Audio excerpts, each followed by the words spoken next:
Wapendwa katika Kristo, tumsifu Yesu Kristo. Amen.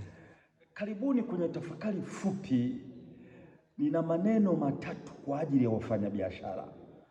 Somo linalotuongoza ni kutoka Matendo ya Mitume sura ya 16 mstari wa 11 hadi wa 15.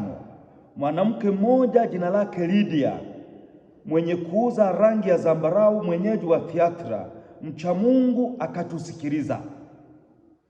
Neno la Mungu.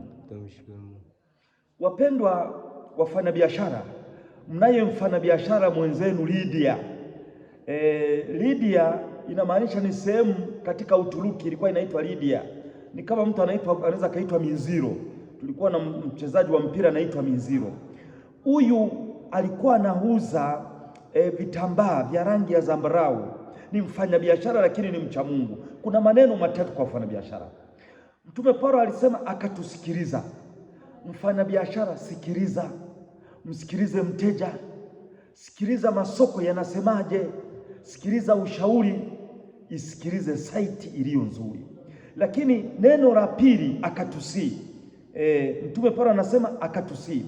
Kwa hiyo mfanyabiashara, mshawishi, mvute mteja. Na neno la tatu, ingawa limekaa vibaya, akatushurutisha, akatulazimisha.